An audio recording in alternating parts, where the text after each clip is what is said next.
Voilà les différents thèmes que nous avons examinés ensemble la dernière fois, l'évolution des frontières nationales depuis 1885, les langues parlées en Europe. Nous avons vu des pays à langue unique et à population homogène, notamment l'Islande, la République tchèque, le Portugal, et les pays qui sont officiellement bilingues, Malte, l'Irlande, et les pays qui sont officiellement trilingues, le Luxembourg, la Suisse.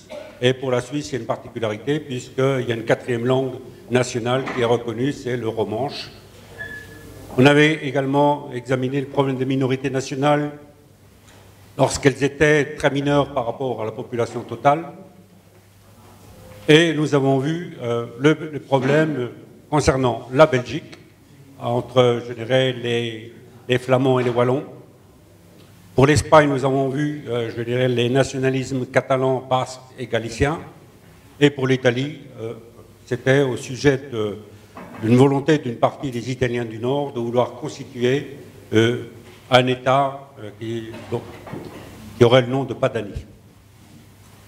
Ensuite, là, nous allons voir ensemble la partie orientale, comme l'histoire a laissé pas mal de traces, et c'est là qu'on pourrait avoir un certain nombre de problèmes qui pouvaient remettre en cause, je dirais, la situation de différents pays.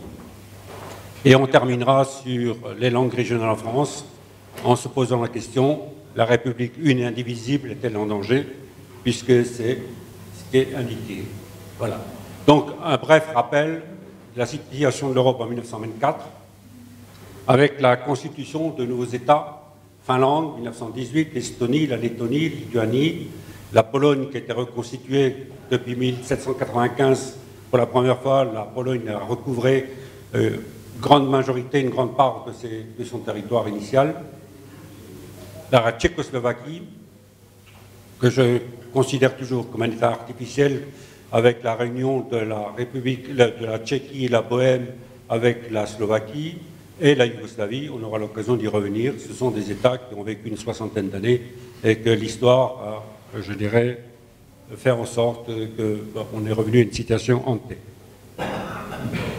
Alors, là, il y a le problème de Sudète, en 1938, qui a été le prétexte pour la situation des Allemands, qui était la minorité très importante, et Hitler en a profité, je dirais, de ce prétexte pour envahir la Tchécoslovaquie et créer un protectorat sur la Bohème et un État fantoche en Slovaquie. Alors, la Rhénanie démilitarisée, jusqu'en 1923. L'Europe en 2015, donc vous voyez que par rapport à 1885 à 1914, 1924, l'Europe s'est fragmentée une nouvelle fois. Et comme notre ami Jean-Noël a fait une excellente, je dirais, mise en forme, il a rappelé tous les conflits qui concernent directement ou indirectement l'Europe, à savoir le conflit entre les séparatistes ukrainiens dans l'est de l'Ukraine, séparatistes soutenus plus ou moins par la Russie, le problème entre la Russie et la Géorgie, le problème entre l'Arménie et l'Azerbaïdjan, le problème de la Syrie et d'Irak, Gaza et le territoire de Gaza et la Palestine, et cette énorme vague de migrants qui, depuis l'été 2015, fait en sorte que remettre en cause, je dirais, la stabilité de l'Union européenne en particulier.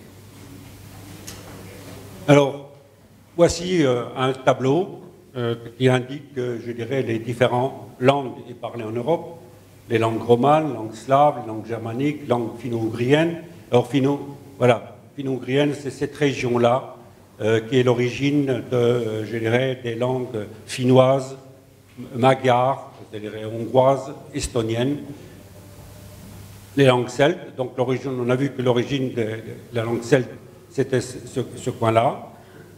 Les langues altaïques, donc l'Altaï est derrière, et dans lesquelles on retrouve notamment le turc.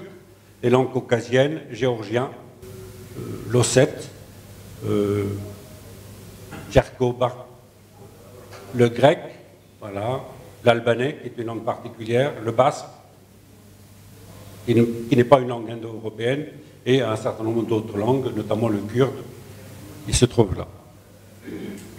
Alors, La langue kurde, elle est parlée ici, elle touche une partie de l'Iran, l'Iran ici, l'Irak, la Syrie et la Turquie essentiellement.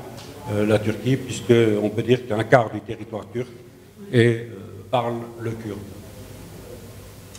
Voilà un arbre concernant les différentes langues. Alors, l'arbre le plus grand concerne les langues indo-européennes et le plus petit, les langues finno-ougriennes. Et vous pouvez remarquer que la langue basque ne figure pas dans ces arbres. Alors, langue hellénique, le grec, les langues germaniques qui ont donné naissance à l'anglais, au néerlandais, au norvégien, l'allemand, au danois, l'islandais et au suédois, les langues latines, français, l'italien, le roumain, l'espagnol, le portugais, les langues celtes, le gaélique, l'irlandais, le gallois, le breton, il y a aussi le manois qui se trouve par là, et les langues slaves, le bulgare, polonais, macédonien, slovaque, slovène, ukrainien et russe. Donc toutes ces langues ont une origine, celle-ci une langue indo-européenne et les langues finno-ougriennes. Alors l'origine est la même, mais je dirais un finnois et un hongrois, bon, même si la langue a des racines communes, ils ne se comprennent pas. Par contre, un finnois et un estonien, la langue est très proche. Voilà les langues slaves, alors toutes les variantes, hein, voilà. Biélorusse, polonais, tchèque, slovaque, ukrainien, le bulgare, le serbe, le croate, le slovène, le macédonien. Et là, on aura... Alors, il y a une petite minorité de Kachoub qui se trouve là, du côté de Gdansk, qu'on avait l'occasion de voir la dernière fois. Alors, les Pays-Bas. Les Pays-Baltes concernent, je dirais, ces trois républiques qui ont une existence récente, puisqu'elles ont moins d'un siècle. Leur indépendance varie entre 1918 pour certaines, jusqu'en 1920-22 pour d'autres. Or, les Pays-Baltes, je dirais, historiquement, étaient une possession russe, et il y avait donc une certaine minorité russe dans ces pays-là. Et lorsque l'URSS a été constituée en 1922, la Russie, qui était quand même, je dirais, la république la plus importante au sein de l'URSS et qui donnait le là dans la politique du pays, a fait en sorte, je dirais, d'envoyer le maximum de Russes dans ces différents États baltes. Et on arrive à la situation aujourd'hui que, en ce qui concerne l'Estonie, la minorité russe, elle fait près de plus de 25%, dont 40% dans la capitale Tallinn, hein, donc Tallinn-Nao, ukrainienne, biélorusse. On peut dire que les Estoniens ne représentent que 2/3 de la population d'Estonie. Alors chez les Lettons, c'est encore plus, je dirais, plus grave pour eux, dans la mesure où ils ne font même pas 60% et la minorité russe est extrêmement importante. Et les Russes sont majoritaires dans la capitale Riga. Biélorusse, ukrainienne, polonaise et lituanienne. Autant avec, je dirais, la minorité polonaise et lituanienne, ça ne pose pas de problème. Autant avec, je dirais, la minorité russe, les problèmes sont sérieux, dans la mesure où cette minorité est représentée par un parti politique pro-russe et qui, ni plus ni moins, pour un certain nombre d'entre eux, réclame le rattachement pur et simple de la Lettonie à la Russie pour reconstituer d'une certaine manière l'ancienne URSS. Or, la Lituanie, alors, ces deux pays, essentiellement, ces deux républiques sont essentiellement protestantes. La Lituanie, comme c'était, ça faisait partie des royaumes des deux nations avec la Pologne, était majoritairement catholique. Alors, pour les Lituaniens, c'est ceux qui représentent le plus, donc minorité polonaise. Il y a eu, je dirais, entre 1920 et 1930, de grandes difficultés, puisque initialement, Vilnius était rattaché à la Pologne, et il n'y a que très peu de temps, je dirais moins d'un siècle, que Vilnius est devenu la capitale de la Lituanie. On appelait aussi Vilnius la Jérusalem du Nord, puisque plus de 50% de la population de Vilnius était de confession juive. Donc là, avec les revendications d'un certain nombre de, je dirais, de Russes qui souhaitent le rattachement, comme je l'ai indiqué précédemment, à la Russie, et le Parti communiste russe et un certain nombre de nationalistes russes souhaiteraient, je dirais, que la Russie recouvre ces trois républiques. Et je pense que un jour ou l'autre, peut-être que notre ami Poutine, profitant, je dirais, d'une discrimination un peu plus forte que d'habitude de la minorité russe, se serve de ce prétexte pour mettre un pied dans une de ces trois républiques. Simplement, on se posera peut-être un problème, ces trois républiques appartiennent à l'Union européenne et font partie de l'OTAN. L'OTAN a, à tour de rôle, notamment il y a eu des Français dans ces pays baltes, notamment au niveau de l'aviation. Voilà, donc, comme vous pouvez constater, je dirais depuis 1920, ces trois républiques ont fait l'objet de beaucoup de rectifications de frontières. Donc, au fur et à mesure, les populations ont été soit déplacées, soit elles ont changé de nationalité. Hein. Un jour, elles étaient lettonnes, et le lendemain, elles étaient russes, ou vice-versa. Donc, toutes ces parties-là, vous voyez, ont été prises d'abord à la République socialiste soviétique de Russie. Voilà. Cette partie-là, comme je vous l'ai indiqué tout à l'heure, était polonaise, la Lituanie centrale, et territoire contesté entre 1901 et 1923. Et je dirais, il a fallu une intervention de la Lituanie avec l'aide, je dirais, des troupes alliées pour que la Lituanie, Vilnius redevienne lituanien. Et là, un certain nombre de Slaves luthériens qui demandent le rattachement à l'Allemagne après le plébiscite du 17 juillet 1920, notamment en Silésie. Donc, l'Empire austro, une confédération de nationalités plus qu'un empire, alors, sont indivisibles et inséparables. On aura vu que l'histoire fera en sorte que l'Empire ne soit pas indivisible et ne soit pas inséparable. C'est la monarchie, la double monarchie, puisqu'il y a deux couronnes. L'Empire autrichien, voilà, la couronne autrichienne. Alors l'Autriche, à ce moment-là, coiffait, on y reviendra tout à l'heure, notamment la Bohême, et voilà, le royaume de la Hongrie, donc avec la couronne de Saint-Étienne, et la Hongrie coiffait une grande partie de la Slovaquie, puisqu'il ne faut pas oublier que dans l'histoire de la Hongrie, Bratislava, qui est l'actuelle capitale de la Slovaquie, était, sous le nom de Pressbourg, était, je dirais, la capitale du royaume de Hongrie.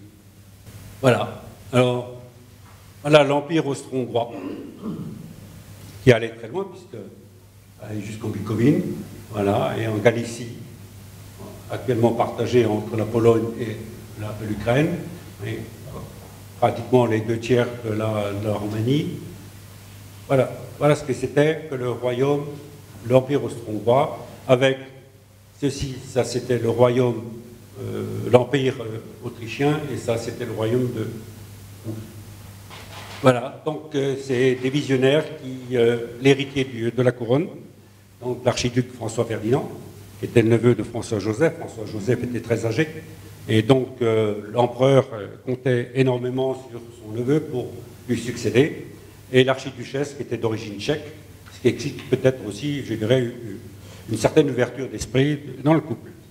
Alors, un homme politique d'origine transylvaine, c'est-à-dire roumain, il serait roumain aujourd'hui, il avait présenté à l'archiduc François Ferdinand un projet visant à fédérer cet empire.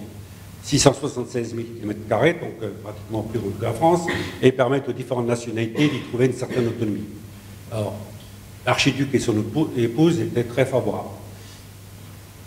Donc c'était un projet qui était présenté en 1911 et qui avait convaincu l'archiduc, le prince héritier et son épouse, mais qui était contrebalancé au niveau de la cour par l'empereur, qui n'était pas trop favorable, et un certain nombre de dirigeants politiques. Voilà. Je pense que si les États-Unis, la Grande Autriche avaient été mises en place, je pense qu'on aurait peut-être, ça aurait été une des causes en moins pour la déclaration de la guerre 14-18, hein, puisque finalement, c'est parce qu'il y avait des velléités de vouloir reprendre, je dirais, une certaine indépendance, que ça a été un des prétextes pour l'assassinat des princes héritiers. Alors, voilà la Hongrie telle qu'elle était. Donc la Hongrie, c'était tout ça. La grande Hongrie. Et voilà ce qui en reste après le traité de Trianon. Et le traité de Trianon, pour eux, pour les Hongrois, c'est quelque chose d'extrêmement douloureux. Et lorsqu'on parle du traité de Trianon, les Hongrois reprochent aux Français et aux Britanniques d'avoir dépecé, je dirais, la Hongrie. Puisque le 4 juin 1920, la Hongrie a perdu 67,8% de son territoire et 59% de sa population. Alors, transposer ça en France, la France perdant soit les 2 tiers de son territoire et 59% de sa population, et vous voyez les conséquences que ça peut avoir sur la population. Alors, les conséquences, on aura l'occasion d'y revenir tout à l'heure, c'est qu'il y a de fortes minorités hongroises qui sont hors de Hongrie. Il y a de 2,5 à 3,8 millions de Hongrois qui vivent dans les États limitrophes. Alors, il y en a 6,7 en Roumanie. Alors, c'est les chiffres qui varient. La Slovaquie, la Serbie, l'Ukraine, l'Autriche, Croatie, Slovénie, mais c'est surtout, et ce sera une des causes, je dirais, d'éventuels conflits entre la Hongrie et la Roumanie, et la Hongrie et la Slovaquie, les problèmes des différentes minorités dans ces pays-là. Alors, la Hongrie en 2016, les chiffres sont de 2011, dernier recensement, depuis il n'y en a pas eu. Donc il y a 131 951 Allemands, 30 000 Slovaques, 26 000 Roumains, des Croates, des Arméniens, des Serbes, des Polonais, des Ukrainiens, Grecs, Bulgares et Ruthènes. Alors Ruthènes, c'est l'appellation des Ukrainiens, une autre appellation des Ukrainiens. Alors, en vertu d'une loi de 1993 en Hongrie, protection sur les minorités nationales et linguistiques, et je dirais un certain nombre de dispositions qui sont prises pour accorder des droits à ces différentes minorités. Mais la plus importante, c'est la minorité allemande. Or, problème, qu'on aura l'occasion d'y revenir tout à l'heure, il y a les Tziganes, ils représentent entre 450 000 et 600 000 personnes, mais comme ils sont considérés comme des sujets, des citoyens hongrois, ils ne sont pas considérés comme une minorité nationale, et ils ne bénéficient pas des droits de la minorité, des minorités nationales telles quelles, mais qui bénéficient des droits particuliers, encore qu'aujourd'hui, je dirais, compte tenu de la crise, quand on cherche un bouc émissaire, le Rome est généralement le bienvenu pour pouvoir justement s'en prendre à lui, et malheureusement, on a assisté, notamment en 2014 et en 2015, je dirais, à des mises à sac par des extrémistes hongrois de certains villages. Normalement, je dirais, la limite de la Hongrie était à ce niveau-là. Mais comme quand on a créé en 1918 la Tchécoslovaquie, et pour permettre à ce nouvel État d'avoir un accès à la mer via le Danube, alors le Danube coule là, voilà. Donc on a purement et simplement, les Français et les Britanniques, ont purement simplement tracé un trait et on a, je dirais, écarté de la Hongrie des territoires qui historiquement ont toujours été hongrois. Voilà. Donc, voilà. Et dans ces régions-là, entre 70 et 100% de la population parle hongrois, c'est une minorité hongroise. Il y a les Tchèques. Alors, les Tchèques, ça peut se comprendre dans la mesure où, entre 1918 et 1993, la Tchécoslovaquie formait un État. Donc, il y a eu un mélange de population. Il y a des Slovaques en République tchèque et il y a des Tchèques en Slovaquie. Il y a des Ruthènes. Alors, les Ruthènes, généralement, ce sont des Ukrainiens de religion catholique, alors que les Ukrainiens autres sont de religion orthodoxe, les Allemands et les Polonais. Alors, les Hongrois de Slovaquie revendiquent une grande liberté pour utiliser la langue magyare, y compris dans la vie publique, mais la Slovaquie reste extrêmement réticente là-dessus. D'autant plus que l'actuel chef du gouvernement, M. Fico, bien qu'il soit de tendance socialiste, est, je dirais, absolument opposé à la Hongrie. Alors, la Roumanie, je dirais la pauvre Roumanie, vous voyez, en quelques années, en 7 ans, vous allez voir le découpage successif auquel ce pays a fait l'objet. Voilà, la Roumanie en 1938, la Roumanie en 1941, c'est-à-dire que la Hongrie a repris la Transylvanie, territoire qu'elle considère comme, je dirais, le sien. En 1942, il y a eu donc, je dirais, une partie, la Hongrie, la Roumanie, pardon, a récupéré la Bessarabie, c'est-à-dire la Moldavie actuelle, a récupéré la Bucovine, qui est ukrainienne aujourd'hui, la Transylvanie et la Transnistrie qui se trouve là, on aura l'occasion d'y revenir là-dessus.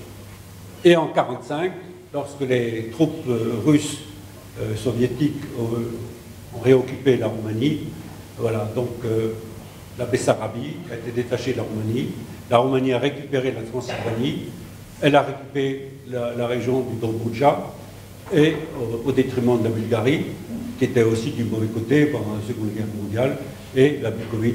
Voilà. Alors les différentes minorités en Roumanie, alors bon, il y a des Allemands, voilà, des Lipovènes. Alors les Lipovènes, ce sont des Russes qui ont émigré du temps du tsar Pierre Ier et qui ont refusé, je dirais, de suivre la modification de la religion orthodoxe qui a été décidée par Pierre Ier et qui ont voulu garder, je dirais, leurs convictions et qui se sont réfugiés dans cette région et qui se sont donc réfugiés dans cette région, voilà, au bord du Danube, hein, voilà le delta du Danube. Or les Xangos qui sont par là, ce sont des Hongrois qui parlent une langue archaïque. La minorité allemande qui était très importante, bon, ils ont récupéré, ils sont retournés, je dirais, en Allemagne, après la réunification en 1990.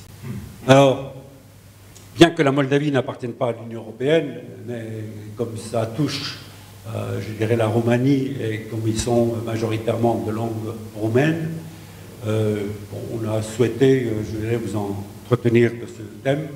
Alors la Moldavie, qui souhaiterait rentrer au sein de l'Union européenne, pose quand même deux problèmes. Un extrêmement important. Alors, vous voyez, c'est un petit pays, hein, parce que ça ne représente que 6 fois le Var.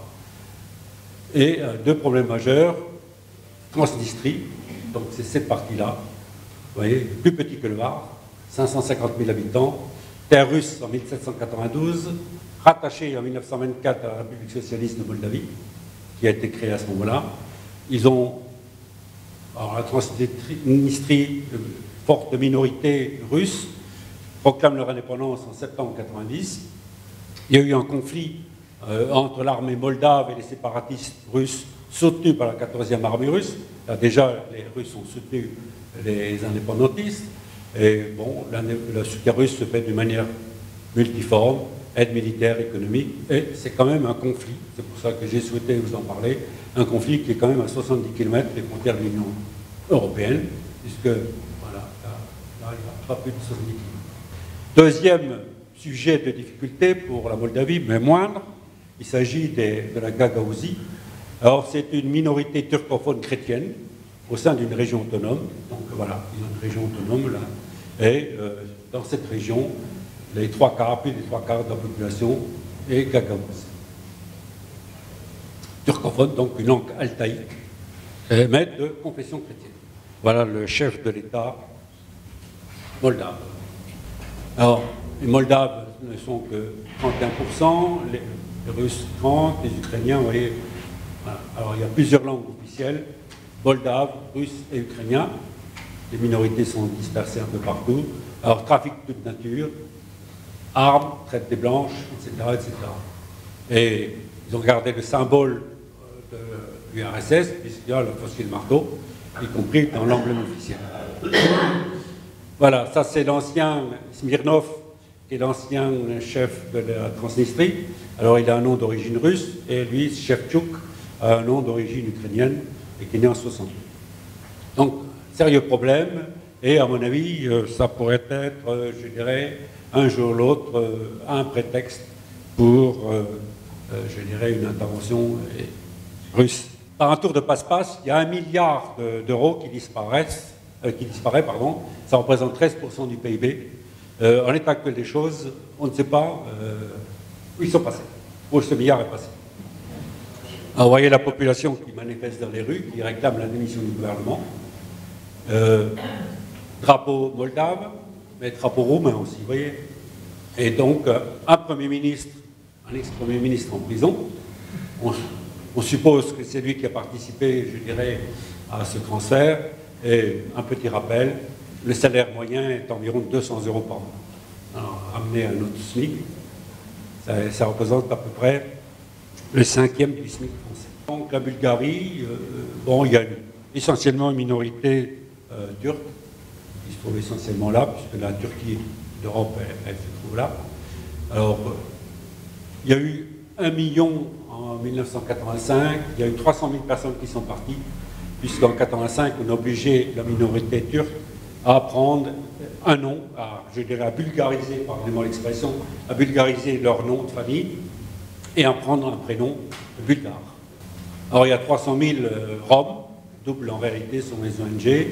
Alors les Pomaks, ce sont des slavophones convertis à l'islam, oui, la personne qui parle de langue slave et qui se convertissent à la religion. Ou là des turcophones qui parlent langue turque et qui sont chrétiens, vous voyez, je dirais le patchwork de langues, de religions et de minorités. Il y a d'autres minorités, il y a les Arméniens, les Roumains, les Tatars. Alors les Tatars se trouvent par là. Les Aroumains, donc c'est une langue romane dans les montagnes du sud-est. L'aroumain, c'est proche du roumain. Il y a les Grecs, il y a les Russes et les Macédoniens. Les Grecs, ça se comprend davantage par le fait qu'il y a eu entre 1944 et 1948 une assez difficile et assez dure guerre civile entre, je dirais, les communistes qui auraient souhaité, je dirais, proclamer une république communiste et les autres qui s'y opposaient. Et donc, pendant 4 ans, la guerre civile a fait rage dans ce pays et a laissé beaucoup de traces. Alors, la Croatie, c'est le dernier arrivé au sein de l'Union européenne, puisque son adhésion date de 2013, son admission date de 2013. Alors, la Croatie, qui appartenait au royaume de Hongrie, ça faisait partie de la Hongrie auparavant. Alors, voilà, il y a différents, je dirais, dialectes croates, l'ex-akavien, le kashkavien, l'ex-kavien, et dans toutes ces régions, avec différentes minorités. Donc les Croates représentent la majorité. Là, il y a des Serbes, et je dirais qu'il y a eu un certain nombre, en 1992, lors de la guerre entre la Yougoslavie, mais en réalité la Serbie et la Croatie, qui a fait pas mal de morts.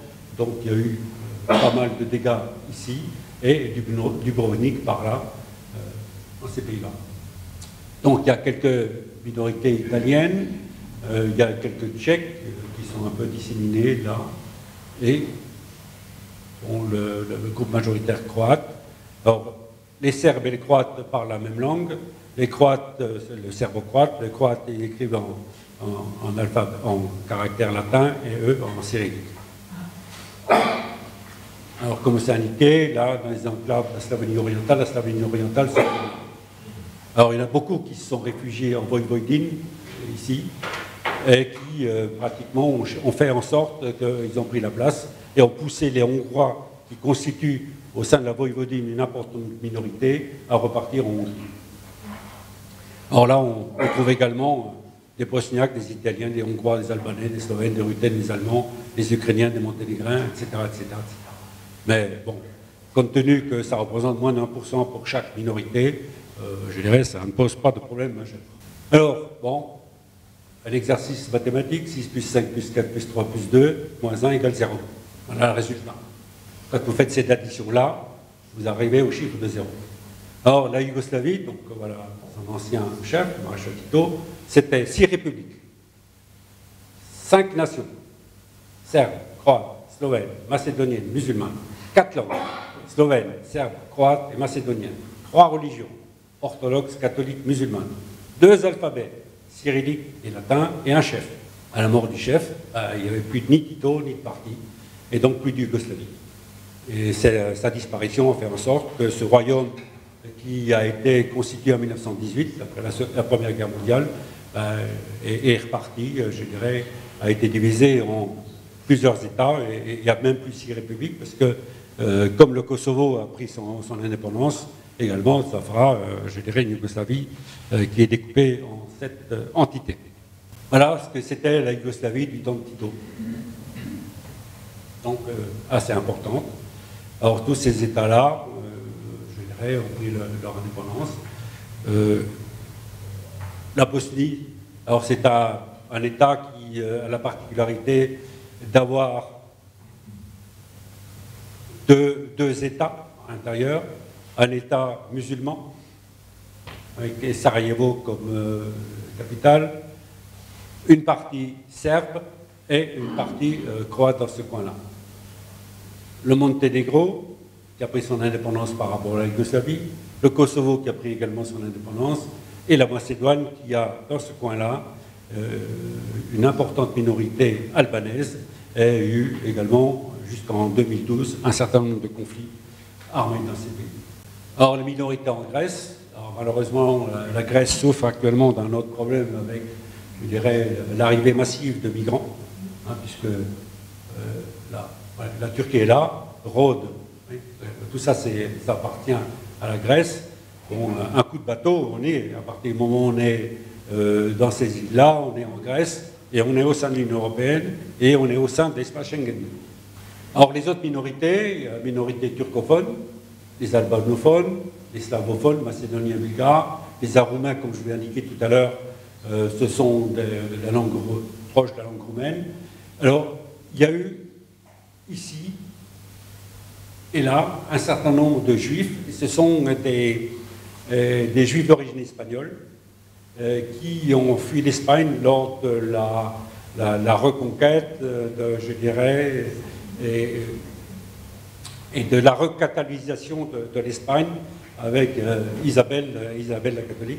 Hein, et donc les juifs avaient qu'une seule, qui avait un choix très, très restreint, soit se convertir à la religion catholique, soit partir.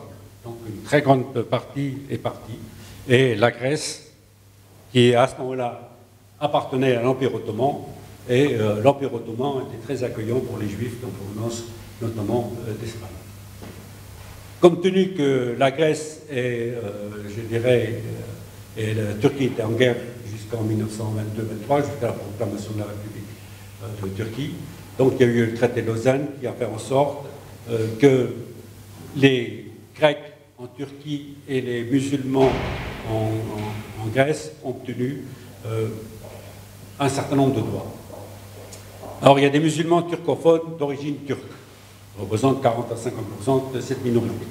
Il y a des Pomaks, c'est une population autochtone qui parle un dialecte slave et qui s'est islamisée durant la présence ottomane. Et la particularité, il y a des Roms qui généralement sont catholiques, et là ils sont musulmans. Alors ainsi les Turcs, les Pomaks, les Roms appartiennent à la même communauté de musulmans turcophones.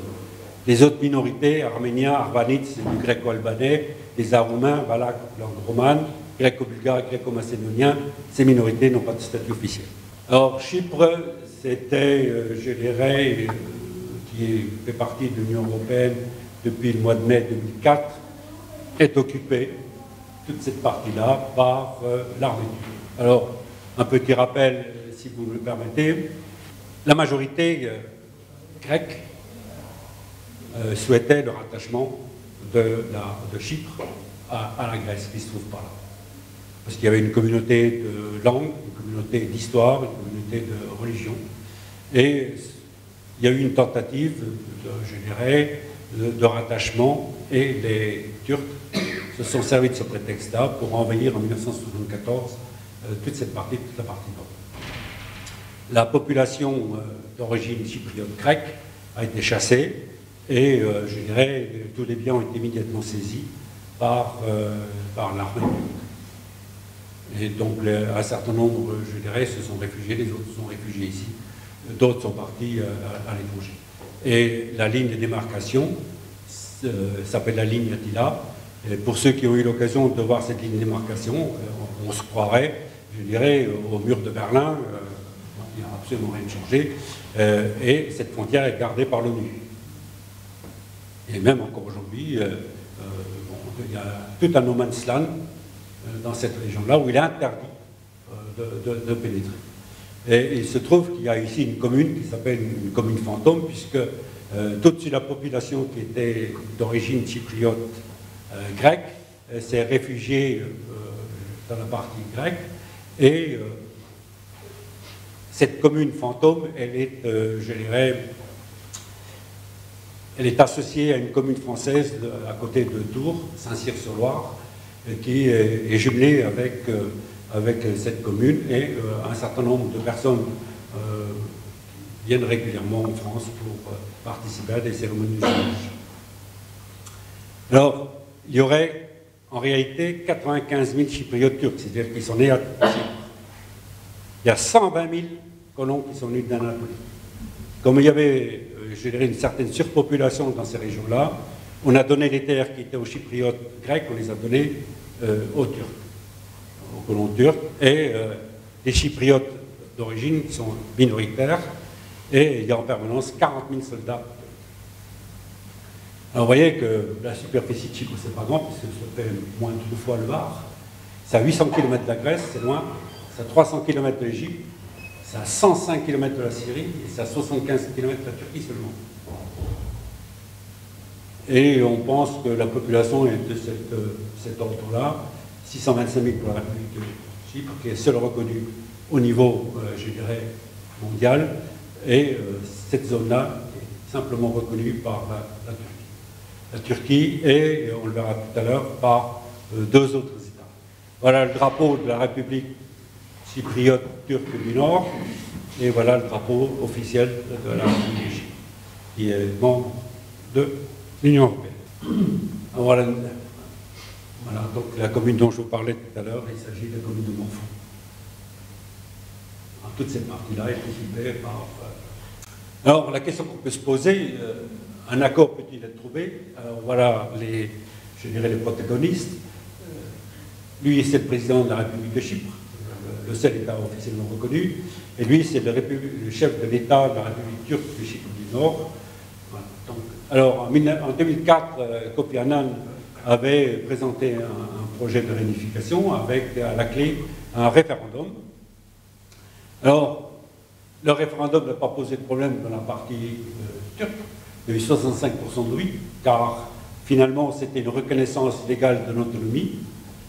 Je dirais, les Chypriotes turcs et les Turcs auraient obtenu, je dirais, pratiquement la parité avec la majorité de la population, alors qu'ils ne représentent à peine le tiers de la population.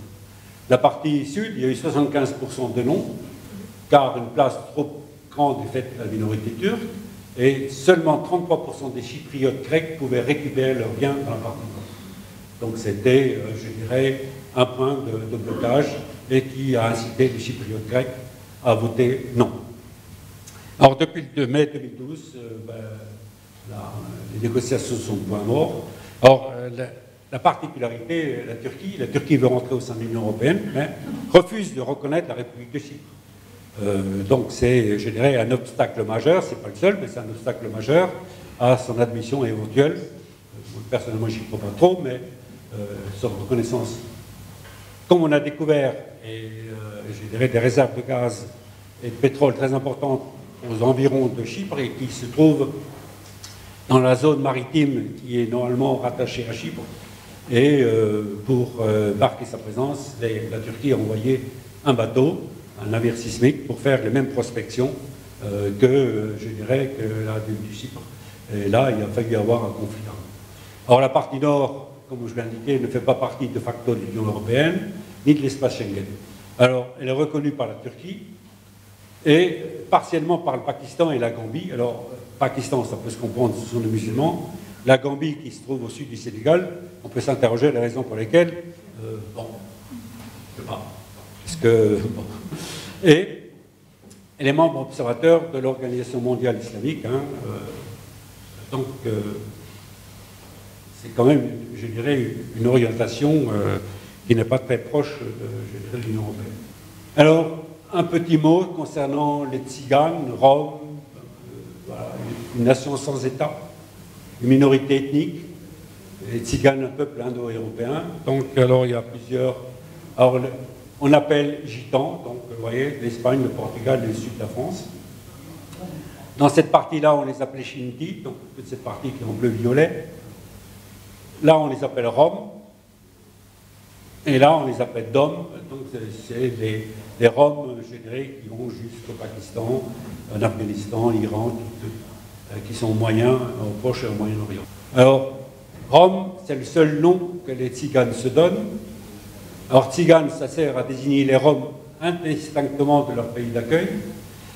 Gitans, on les appelle Gitans, c'est les Tziganes du Midi, de la France, de l'Espagne et du Portugal. Shinti, c'est dans les pays germanophones.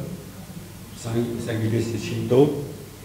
On les appelle également Bohémiens, Manouches, au bord de la Loire, Romanichel. Voilà, on les appelle polyadministratifs, les gens du voyage. C'est une expression administrative pour désigner les Tziganes en France. Alors, je vous indiquais que c'est une origine d'origine, voilà, donc alors, lente migration. Alors, déjà vers 1416-1417, c'est le premier document qui atteste leur passage dans telle et telle contrée européenne, et au fur et à mesure, ils se sont, je dirais, engagés, ils ont été même jusqu'en Suède. Voilà leur drapeau. Vous pouvez remarquer une similitude avec le drapeau de la République de l'Inde. Hein. Alors, déjà, vous voyez, Hérodote en parlait à travers l'Europe, Tzigin, Tzigainer, petit contingent rome aussi circulé en Europe dès le XIIIe siècle. Et là, comme je vous l'ai indiqué, premier document qui atteste de leur passage en Europe. Alors,